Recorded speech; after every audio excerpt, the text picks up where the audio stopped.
Azzerate le liste di attesa all'ASP di Agrigento, a comunicarlo il dirigente dell'azienda Capodieci, la prima in Sicilia.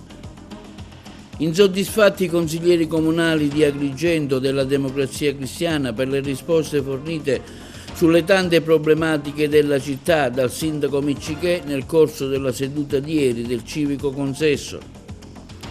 18 milioni di euro stanziati dalla Regione Siciliana per i disabili gravi nel mese di maggio 2025, rinnovati gli incarichi anche ai 659 dirigenti della Regione Siciliana in scadenza.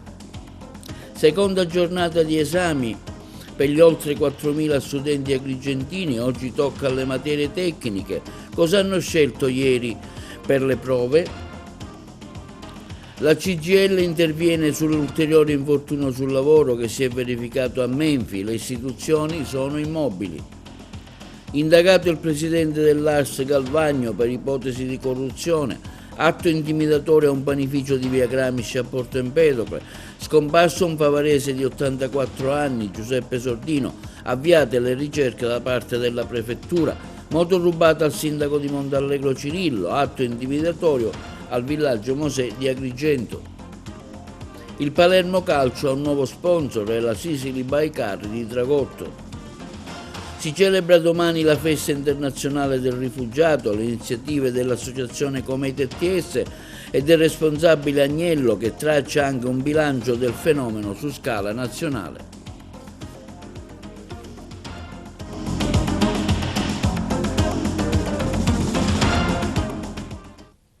Buongiorno, benvenuti col nuovo appuntamento di TV Notizie di oggi 19 giugno, giovedì.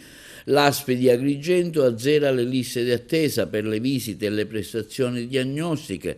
Il direttore Capodieci incontra oggi l'equipe della cabina unica di regia, complimentandosi per il traguardo unico in Sicilia, il nostro servizio. La direzione strategica dell'ASP, azienda sanitaria provinciale di Agrigento, in visita questa mattina presso i locali della cabina unica di regia della cittadella sanitaria, deputata alla governance e all'abbattimento delle liste d'attesa per le visite specialistiche e gli esami diagnostici.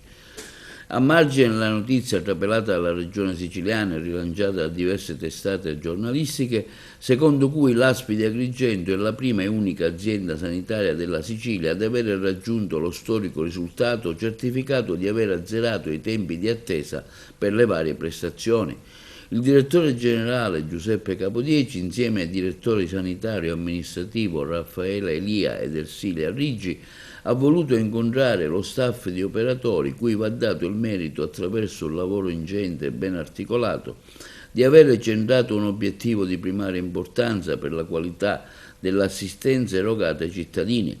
Il motivo della nostra presenza oggi presso la CUR di Agrigento, ha commentato il direttore Capodieci, sta nel voler esprimere direttamente un caloroso ringraziamento all'equipe di lavoro coordinata dal dottore Maurizio Galletto per l'impegno profuso nel raggiungimento di un traguardo che sembrava irrealizzabile, il cui impatto sul benessere della collettività risulta tangibile e oltremodo significativo. L'abbattimento delle liste d'attesa è il frutto di una serie di attività mirate come l'istituzione del servizio RECAL attivo e passivo, la ricollocazione delle prestazioni ambulatoriali nelle agende di recupero e l'attivazione attraverso il numero telefonico dedicato particolari categorie di persone fragili come quelle oncologici o cronici, i cui controlli hanno un andamento periodico e costante e necessitano un canale privilegiato. In questo contesto si inseriscono anche percorsi di tutela e razionalizzazione del triage ambulatoriale per prestazioni con priorità B.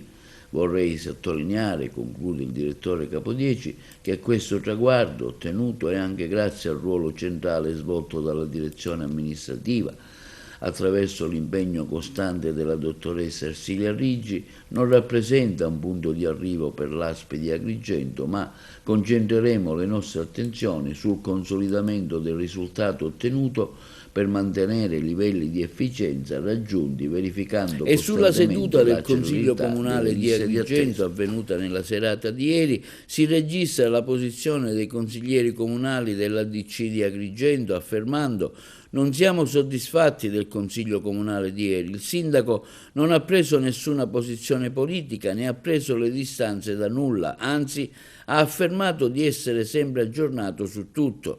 Molti discorsi volti a eludere i nodi focali della questione, AICA è fallita, cosa fare, mettere in liquidazione e come gestire il servizio, ambito unico nuovo o gestore. Il dissalatore servirà davvero, costerà troppo l'acqua e non verrà utilizzata. Il depuratore quando verrà inaugurato e l'acqua recuperata, appalto delle reti addirittura ha avuto un'accelerata, ci hanno detto ieri, quindi nessun problema, procederà spedito, ci scusiamo con la cittadinanza, noi proviamo a porre le domande ma le risposte questa amministrazione comunale non le dà. Politiche sociali dalla Regione, oltre 18 milioni per le persone con disabilità gravissima. Oltre 18 milioni di euro sono stati impegnati dall'assessorato regionale della famiglia e delle politiche sociali, diretto dall'assessore Nuccio Albano, in favore di persone con disabilità gravissima per il pagamento del beneficio economico del mese di maggio 2025. La puntuale erogazione da parte dei nostri uffici, afferma l'assessore Albano, si inserisce nel quadro delle politiche di inclusione e di tutela dei diritti, testimoniando la nostra attenzione concreta alle esigenze delle persone più fragili. La ripartizione delle risorse alle varie ASP della Sicilia garantisce un intervento capillare e mirato volto a migliorare la qualità della vita di oltre 15.000 persone, a conferma del nostro impegno costante nel promuovere l'autonomia e il benessere delle persone con disabilità. L'assessorato ha impegnato la somma di 18.631.000 euro a valere sul Fondo per la disabilità e per la non autosufficienza. Le risorse saranno destinate alle ASP siciliane sulla base della comunicazione del numero delle persone colpite da disabilità gravissima. I soggetti censiti nel mese di maggio 25 risultano oltre 15.500. E sempre in tema di regione, in attesa della riforma, arriva la proroga per il rinnovo degli incarichi per i 659 dirigenti in scadenza, ma non sarà automatico né uguale per tutti, un compromesso in attesa della riforma che ridurrà le postazioni dirigenziali da 830 a 585. Ce ne parlano meglio i colleghi di Palermo. Approvata martedì pomeriggio la delibera che proroga i 659 dirigenti in scadenza alla Regione. L'assessore al personale Andrea Messina l'aveva portata in giunta la scorsa settimana per far fronte al ritardo della riforma voluta dal presidente Schifani, che taglierà le postazioni dirigenziali da 830 a 585. La riforma avrebbe dovuto entrare in vigore il 1 luglio e per questo tutti i contratti dei dirigenti di area e servizi erano in scadenza al 30 giugno, ma dato che la nuova mappa degli assessorati non sarà pronta prima di gennaio, l'assessore al personale aveva proposto di prorogare tutti gli attuali incarichi fino a fine anno. Contrario il presidente Schifani, che non ha voluto rinnovi automatici. Per tutti i 659 dirigenti ancora in servizio sarà necessaria una valutazione motivata dei dirigenti generali e i rinnovi potranno variare da 2 a 6 mesi. Proroghe più lunghe per gli uffici strategici, per quelli che hanno avuto un migliore andamento di spesa e per quelli che gestiscono i fondi del PNRR. Un compromesso che ha costretto l'assessore al ramo a modificare i contenuti della delibera poi approvata. Per quanto riguarda i dirigenti generali, invece, non ci sarà nessun cambio, tutto rinviato a fine ottobre. I superburocrati intanto incassano l'approvazione della relazione sulle loro performance che, come di consueto, assegna a quasi tutti il massimo dei voti. Le pagelle sono state stilate dal capo della commissione di valutazione Ninni Sciacchitano, poi arrestato per presunte tangenti in sanità. Oggi seconda prova scritta degli esami di maturità per le materie tecniche. Ogni istituto ha il suo esame e i suoi tempi. Al classico è uscito il De Amicis di Cerone, allo scientifico lo studio di circonferenza e quesiti di matematica, al linguistico inglese un brano di Hilary Mantel, all'artistico prove discipline audiovisive e multimediali che si ispira alla cura di Franco Battiato, al liceo di scienze umane una ricerca applicata nelle scienze umane. Intanto sentiamo i pareri degli alunni del liceo Politi al termine della prima prova di maturità di italiano che si è svolta ieri.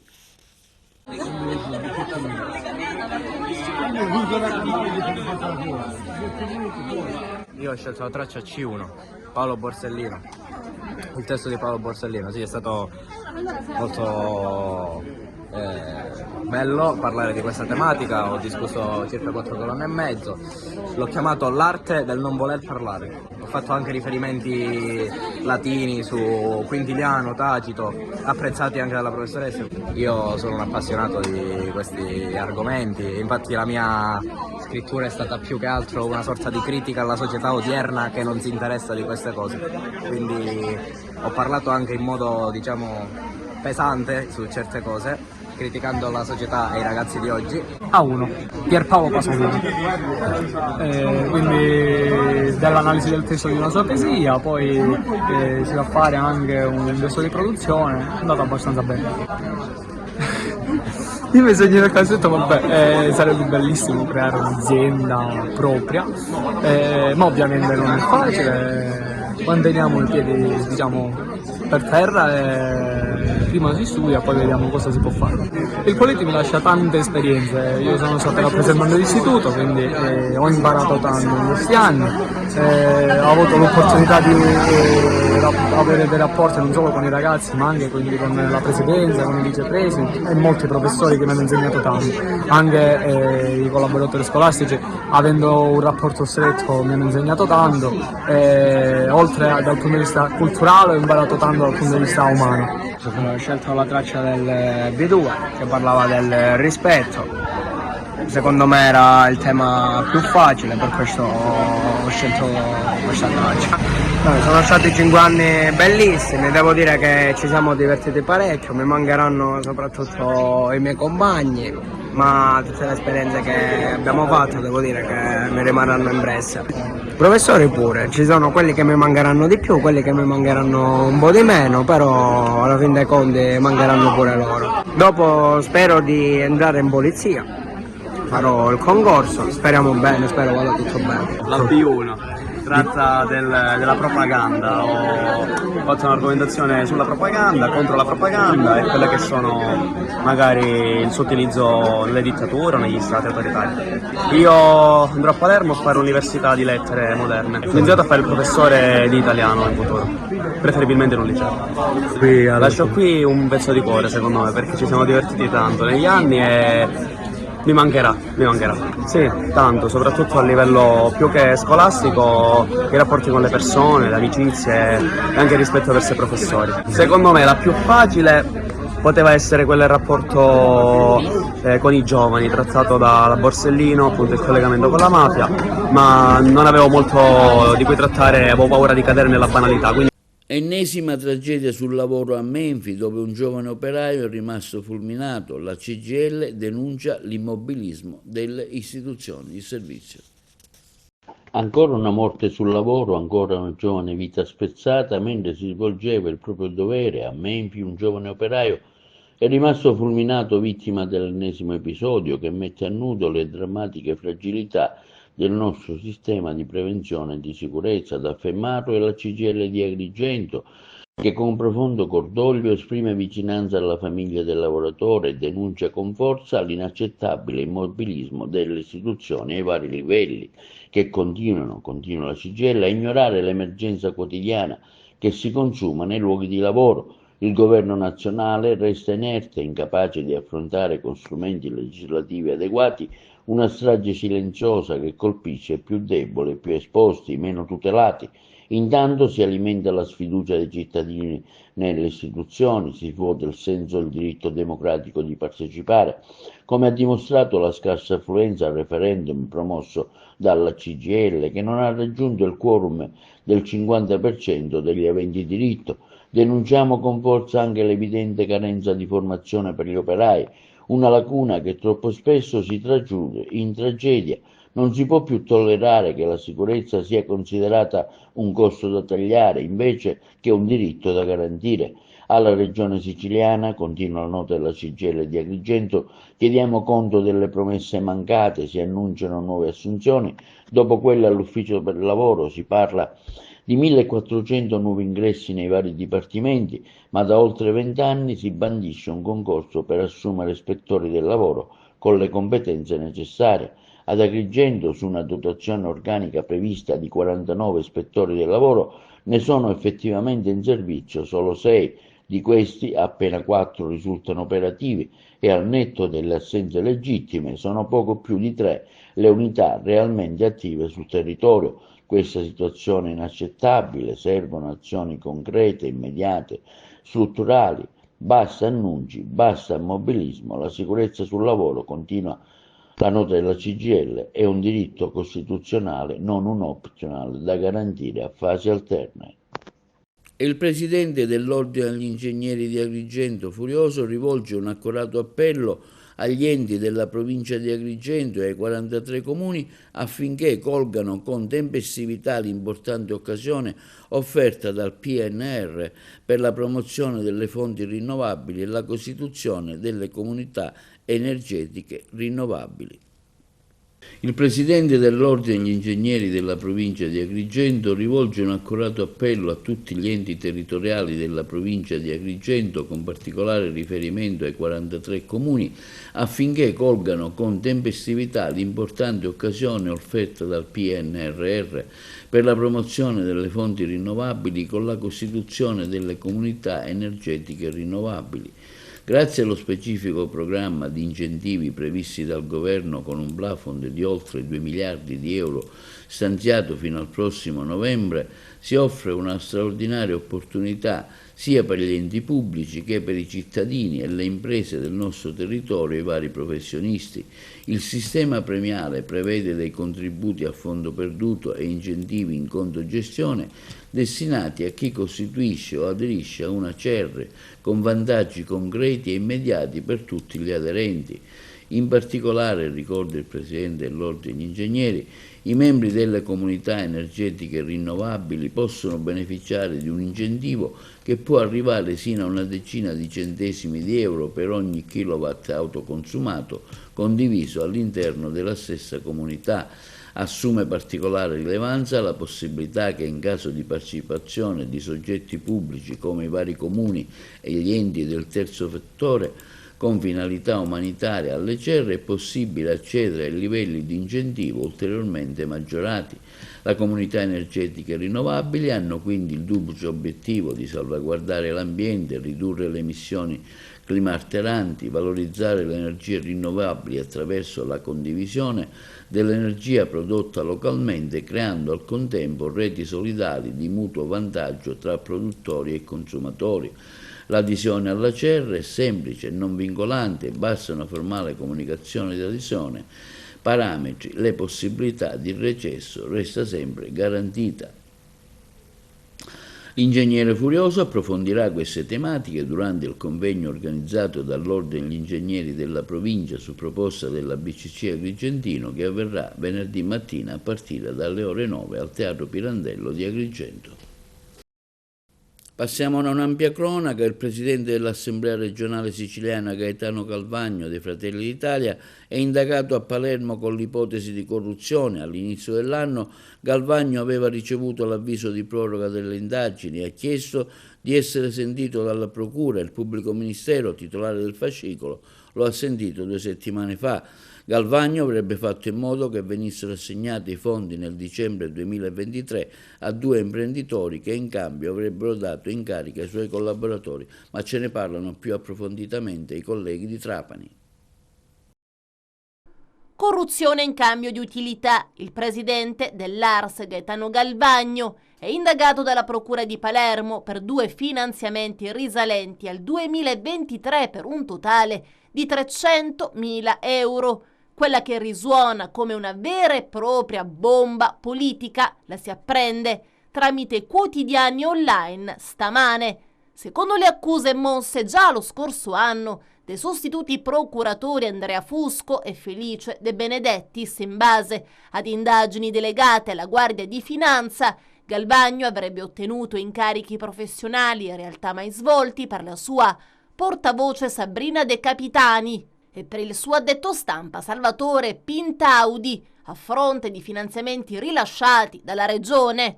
Si tratta di un finanziamento da 100.000 euro per i concerti Un Magico Natale, organizzati dalla Fondazione Tommaso Dragotto di Palermo e tenuti il 20 e il 21 dicembre 2023 al Teatro Politeama del capoluogo e al Teatro Bellini di Catania, destinati a ragazzi con marginalità sociale. 200.000 euro invece il contributo rilasciato alla società Punto e a capo di Nuccio La Ferlita, noto impresario dello spettacolo in Sicilia, sempre per Natale e Capodanno 2023, ma per eventi tutti nel catanese. I contributi vennero rilasciati dall'assessorato regionale alle attività sociali e al lavoro e da quello al turismo, in base a provvedimenti inseriti nella manovra di variazione di bilancio 2023. Ma per gli investigatori la corruzione non sarebbe nei contributi stessi, bensì nelle utilità fornite in cambio, ovvero negli incarichi offerti subito dopo ai collaboratori di Galvagno. Il presidente dell'ARSI, a conoscenza dell'indagine dall'inizio dell'anno, ovvero da quando ha ricevuto l'avviso di proroga delle indagini stabilito dalla nuova legge. In quell'occasione ha subito chiesto di essere ascoltato, ma il procuratore Maurizio De Lucia e l'aggiunto Paolo Guido lo hanno sentito solo nei giorni scorsi. Il presidente dell'ARS ha smentito la ricostruzione della procura e ha fornito la propria versione dei fatti, raccontando che i suoi collaboratori non hanno un contratto di esclusiva con lui e di non essere a conoscenza degli altri incarichi che svolgono fuori dalla sua attività. Nessun commento da parte della procura, l'indagine dunque resta attualmente coperta dal più ristretto riserbo. Una raffica di colpi di arma da fuoco, forse un Kalashnikov, è stata esplosa nella scorsa notte all'indirizzo di un panificio gastronomia in via Gramsci a Porto Empedocle. L'attività commerciale, di proprietà di un cinquantenne del posto, è stata attinta da numerosi proiettili. I colpi di arma da fuoco hanno anche danneggiato 2 automobili che si trovavano parcheggiate nelle vicinanze dell'esercizio commerciale. Lanciato l'allarme sul posto, sono intervenuti i carabinieri del nucleo automobile di Agrigento, i militari della stazione di Porto Empedocle. Massimo riservo da parte degli investigatori che hanno avviato le indagini, al vaglio anche le immagini di eventuali impianti di sorveglianza pubblici e privati che insistono nella zona. La dinamica, secondo una prima ricostruzione, sarebbe molto simile a quanto accaduto 6 mesi fa al centro di Agrigento, quando vennero esplosi una trentina di colpi di Kalashnikov ai danni di un negozio di ortofrutta.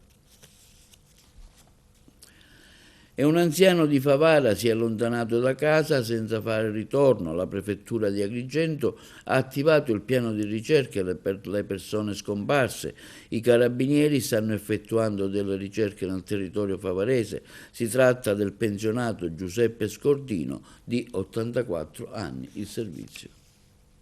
Ore di apprensione a Favara. Da domenica, infatti, non si hanno più notizie di un pensionato di 84 anni di Favara, Giuseppe Scordino, che vive da solo. È uscito a piedi e non ha fatto più ritorno a casa. La situazione desta preoccupazione, soprattutto considerando che soffre di demenza senile. I carabinieri della tenenza di Favara sono stati allertati dal figlio che vive all'estero e sono in corso le indagini per ritrovarlo. Date le precarie condizioni di salute dell'anziano scomparso, è importante che chiunque abbia informazioni utili, anche minime, le comunichi alle forze dell'ordine o direttamente al 112. Con il passare delle ore cresce la preoccupazione. La collaborazione dei cittadini tutti può essere fondamentale per risolvere la situazione e garantire il suo ritorno a casa sano e salvo. Una delle prime verifiche sarebbe stata l'eventuale presenza di impianti di videosorveglianza lungo la via Cesare Battisti e le strade circostanti a Montallegro. Ignoti ladri, a quanto pare, giunti in sella a un mezzo a 2 ruote, hanno rubato la moto, una KTM 500, di proprietà del sindaco di Montallegro, Giovanni Cirillo, che era stata lasciata parcheggiata appunto in via Cesare Battisti.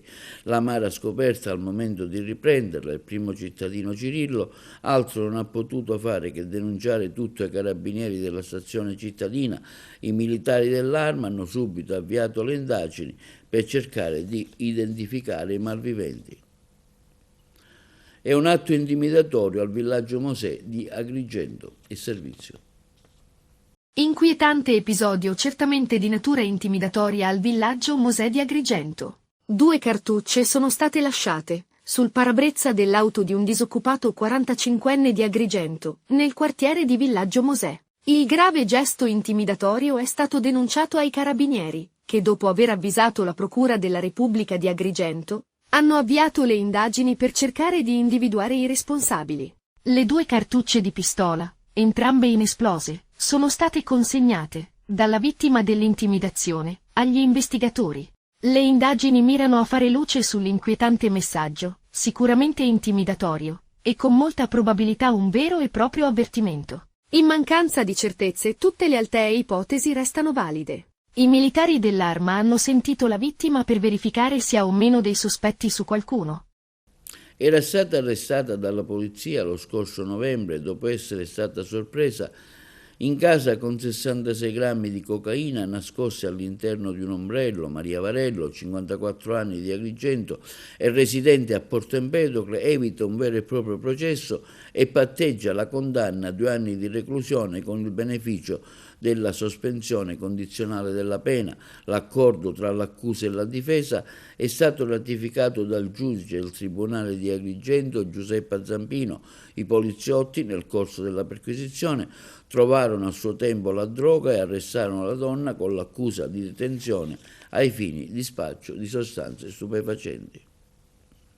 E si svolgerà il prossimo 25 giugno, mercoledì, la solenne cerimonia delle celebrazioni del 251esimo anniversario della fondazione della Guardia di Finanza di Agrigento, che avrà luogo presso la sede del corpo in via Atenea, Piazza Gallo. A comunicarlo il comandante provinciale, il colonnello Edoardo Moro. 2 aziende siciliane affiancheranno l'aeronautica militare in un progetto innovativo che si terrà sulla cima del Monte Rosa. La missione medico-scientifica si chiama Artemis 4554. Il progetto è inserito nell'attività per la celebrazione del centenario del Corpo Sanitario dell'Aeronautica Militare. È stato esposto alla stampa nella suggestiva cornice del Palazzo dell'Aeronautica a Roma. Alla presentazione ufficiale vi era anche l'ingegnere Ivano Midulla, in rappresentanza delle aziende Idea e Medical Cloud. A guidare la missione Artemis con tutta la sua complessità sarà il colonnello Marco Lastilla, capomissione, coadiuvato dal generale Pietro Porrelli, capo del Corpo Sanitario dell'Aeronautica Militare. La parte scientifica sarà curata dal tenente colonnello Angelo Landolfi. Sentiamo ora le ultime novità sul ponte dello Stretto di Messina. Ce ne parlano i colleghi di Trapani. In qualità di presidente dell'Associazione Amici del Ponte sullo Stretto sento il dovere civile, prima ancora che politico e culturale, di intervenire nel dibattito attorno alla realizzazione del ponte sullo Stretto di Messina, opera strategica per il futuro dell'Italia, in particolare per il rilancio concreto del Mezzogiorno. Ad affermarlo in una lettera il presidente dell'Associazione Amici del Ponte sullo Stretto, il professor veronese Simone Antonio. Il prof in sostanza chiede al ministro Salvini di accelerare per davvero sull'avvio dei cantieri del ponte e attacca Giuseppe Falcomatà, che continua invece ad ostacolare un'opera simbolo del rilancio del Sud, altresì esaltandosi per la messa in opera del ponticello del Calo Pinace, accumulando 10 anni di ritardi, simbolo dell'immobilismo dell'amministrazione a guida, per l'appunto, Falcomatà. Al ministro delle infrastrutture Matteo Salvini va il nostro apprezzamento per la determinazione dimostrata finora, dice Veronese, ma oggi è il momento di accelerare, occorre dare un segnale forte, inequivocabile, con l'avvio celere dei cantieri e il rispetto del cronoprogramma. L'Italia non può permettersi altri ritardi, né può cedere a chi, per convenienza politica o ideologica, tenta di bloccare un progetto che rappresenta una svolta epocale per il Sud. In questo contesto il ministro deve attivare tutti gli strumenti necessari per garantire trasparenza, legalità, sicurezza del progetto, prevenendo ogni tentativo di infiltrazione mafiosa e contrastando sul nascere qualsiasi azione di protesta pretestuoso strumentale che possa mettere a rischio la regolare esecuzione dei lavori. È intollerabile che un'opera pubblica di tale portata, attesa da generazioni, venga ostacolata da chi oggi tenta di vestirsi di moralizzatore dopo anni di immobilismo. Mi riferisco, senza giri di parole, al sindaco di Reggio Calabria Giuseppe Falcomatà, dice ancora Veronese, lo stesso primo cittadino che oggi si esalta per l'avvio del cantiere del ponte sul torrente. Calopinace, opera bloccata per oltre 10 anni anche a causa delle gravi inefficienze della sua amministrazione. È lo stesso che ha promosso un ricorso contro il ponte sullo stretto, nel goffo tentativo di fermare un'opera che parla di sviluppo, futuro e coesione. È una contraddizione, dice ancora Veronese, che grida vendetta. Si celebra una piccola opera locale dimenticando i ritardi accumulati e si osteggia una grande infrastruttura nazionale destinata a trasformare 2 sponde oggi divise in una vera e propria area metropolitana integrata, capace di generare migliaia di posti di lavoro diretti e indiretti, rilanciare il turismo, agevolare i trasporti e rafforzare il ruolo dell'Italia del Mediterraneo. Il ponte sullo stretto non è solo cemento e acciaio, è una dichiarazione di fiducia nel Sud, nella sua gente, nella sua capacità di contribuire alla crescita dell'intero paese. È tempo, dice ancora Veronese, che la politica tutta se ne renda conto e che chi ha responsabilità istituzionali smetta di mettere bastoni fra le ruote al futuro. Ministro Salvini, vada avanti, noi siamo con lei. L'Italia meridionale, conclude Veronese, ha aspettato tanto, troppo, ora merita concretezza, coraggio, visione. Linea alla regia per la pubblicità. E per le notizie sportive andiamo ora a Palermo, che ha annunciato la partnership con Sicily Bikecar, che sarà il nuovo main partner del club per la stagione 2025-2026. Ce ne parlano meglio i colleghi di Palermo. Presidente, come nasce l'idea di sposare la causa Palermo Calcio? Ma nella descrizione degli incontri che abbiamo avuto, loro parlano di un sogno. Questa parola sogno è quello che ho adoperato da ragazzo, sognare e progettare. Sognare non significa contemplare il sogno, ma avere l'obiettivo per raggiungerlo. Dal momento in cui loro mi hanno detto, sognando, veramente sognando, il loro obiettivo, andiamo in Serie A. Non hanno parlato della Champions League, sono io che l'ho aggiunto. E allora, siccome la nostra compagnia, la Sicily Bikecar, è una società nazionale e ora europea, ha detto ma perché no? Mi hanno convinto, ma più che convinto loro, mi sono convinto io stesso di dare una mano almeno psicologica alla squadra del Palermo. Insieme andremo in Serie A, insieme andremo in Champions. Sogno, Presidente, che coltivava da tempo, quello insomma di sposare la causa Palermo, che finalmente si realizza. Io vedo sempre molto lontano, non mi fermo alla Serie A. Credetemi, non sto scherzando, non mi fermo alla Serie A. Anche il Palermo è in Europa. Anche Palermo in Europa, assolutamente. La città che adoro e che quindi sicuramente andremo in Europa.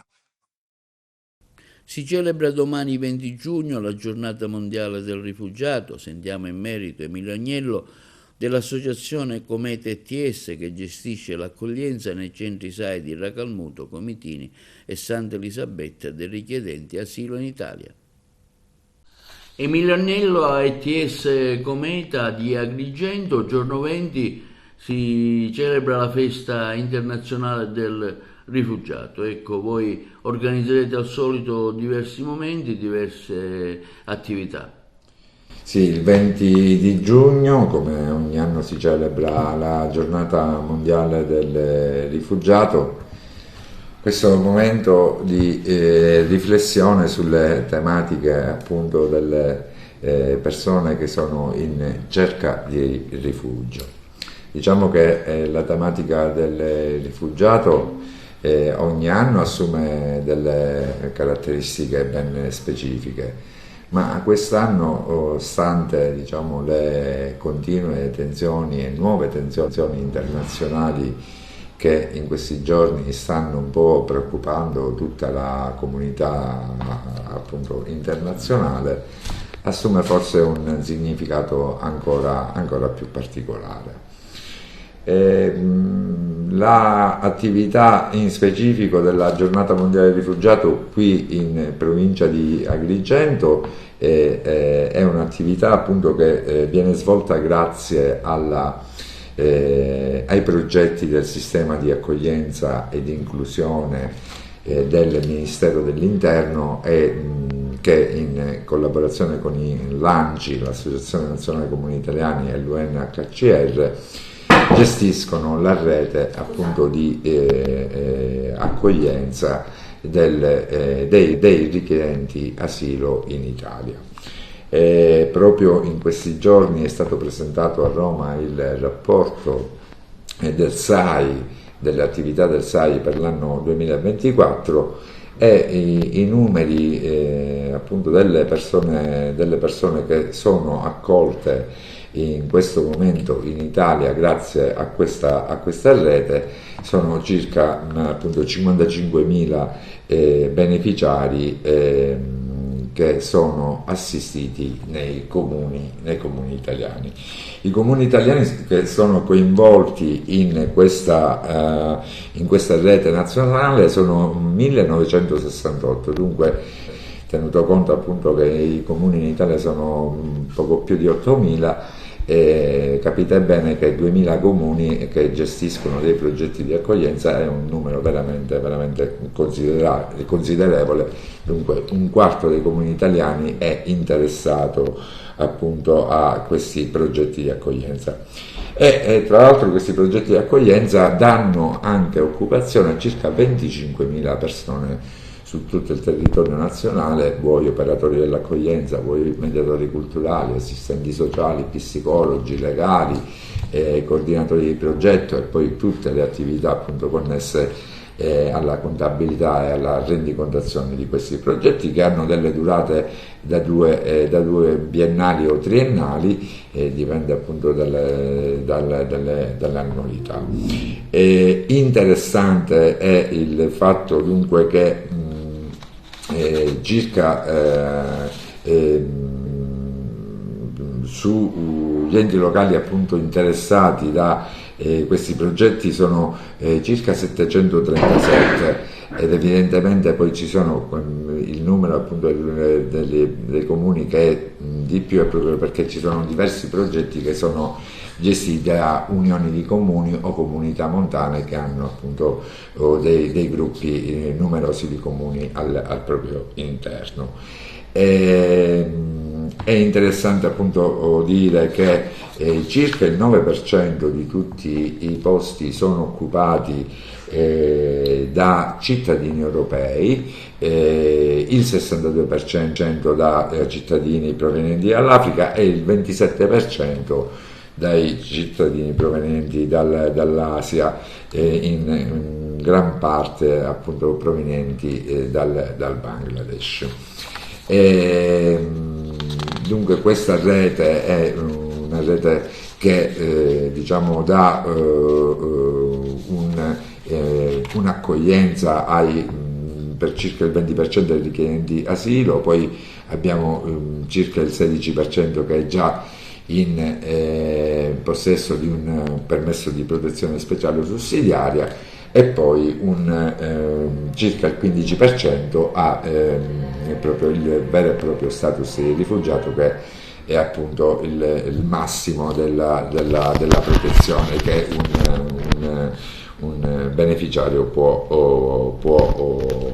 Interessante infine è il capire che fine fanno questi ragazzi dopo il percorso appunto di accoglienza e di assistenza che diciamo si attesta in media sull'anno, un anno e mezzo circa. Circa il 55,8% di questi ragazzi escono dal progetto perché hanno concluso un vero e proprio percorso di accoglienza e di inclusione socio-economica, però circa il 40% anche abbandona l'attività dell'accoglienza per probabilmente recarsi in altre nazioni dopo un certo periodo appunto di assistenza.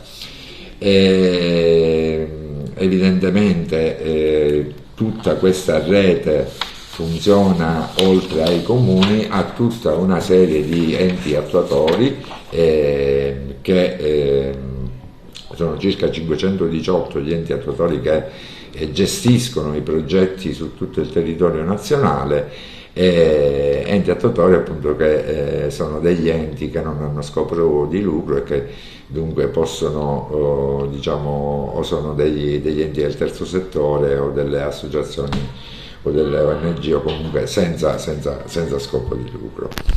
Questo era giusto per dare un minimo di riferimento rispetto ai numeri della rete nel quale si muove l'Associazione Culturale Cometa, che gestisce appunto 3 di questi progetti SAI nei appunto comuni di Comitini e di Santa Elisabetta e di Racalmuto in provincia di Agrigento. Voi organizzate degli eventi in particolare, ecco, citiamone qualcuno? Dunque, la giornata mondiale del rifugiato si svolge appunto il 20 di giugno e per quel giorno abbiamo organizzato un torneo tra le 3 sedi dei nostri progetti e la squadra di calcetto SD Futsal di Santa Elisabetta, che tra l'altro quest'anno ha ottenuto la promozione in Serie C, ed è la seconda edizione di questo torneo che lo scorso anno è stato molto carino e ha coinvolto la comunità sabettese, anche perché tra l'altro l'argomento, il tema scelto dall'UNHCR per celebrare la giornata mondiale del rifugiato è Community as a Superpower, cioè la comunità deve essere come un superpotere, cioè non si può appunto prescindere dalla comunità per avere un vero e proprio progetto di integrazione, perché evidentemente spesso anche nelle comunità più piccole questi processi di integrazione viene molto più semplice porli in essere, ma il ruolo della comunità è un ruolo veramente fondamentale. Quando la comunità si mette di traverso, e spesso questo succede nei primi momenti, quando qualsiasi progetto si instaura in un paese, in un contesto nuovo, e ci sono sempre delle perplessità iniziali, e questo ormai con l'esperienza è pressoché fisiologico, però ci siamo accorti che con il passare del tempo la comunità assorbe, la comunità si rende disponibile, la comunità comunque è aperta, e poi comunque da noi, tra virgolette, giochiamo facile, perché sappiamo tutti insomma che i nostri sono stati i paesi che hanno vissuto sulla propria pelle questi drammi dell'emigrazione, e comunque ecco, siamo sicuramente molto più predisposti. Dopodiché, dopo questo evento di giorno 20, giorno 27 avremo un incontro con la comunità tunisina di Mazara del Vallo, alla presenza anche del professore Karim Mannaci, che è una personalità di rilievo nel panorama dell'immigrazione in Italia ormai da decenni, e avremo appunto un incontro con la comunità tunisina, e saremo poi ospiti della sagra del pesce di Mazara, per cui ci sarà anche un momento di conoscenza. Successivamente, in data appunto 7 e 8 luglio, organizziamo con appunto l'apporto del professore Karim Mannaci una attività di formazione per gli operatori dei progetti SAI, che riguarda i nuovi profili dei nuovi migranti. Cioè ci siamo ormai circa il 30% dei migranti, comunque sono ragazzi che hanno un'età compresa tra i 18 e i 25 anni, specialmente quelli presenti nei nostri progetti, o diciamo migranti che sono neomaggiorenni e che dunque escono fuori dalle comunità di minori al compimento del 18° anno di età ed entrano a far parte appunto di un nuovo circuito di accoglienza che è il circuito SAI, fino al compimento del 21° anno di età. Per cui l'approccio, diciamo, vogliamo approfondire maggiormente questo nuovo profilo di beneficiario, tra l'altro capire anche quali possono essere appunto le migliori strategie per riuscire ad accorciare i tempi di integrazione, anche perché dobbiamo dire che pure questi neomaggiorenni vengono affidati a questi progetti su disposizione del Tribunale, per cui devono comunque seguire un percorso di tra virgolette educazione ed integrazione e aderire ad un progetto appunto affinché questa inclusione raggiunga il compimento. Per cui ci saranno queste 2 giornate di approfondimento. In ultimo abbiamo organizzato delle attività con la Proloco di Racalmuto e il 5 di luglio andremo a partecipare ad un'attività di riqualificazione urbana organizzata appunto dalla Proloco di Racalmuto, e anche lì sarà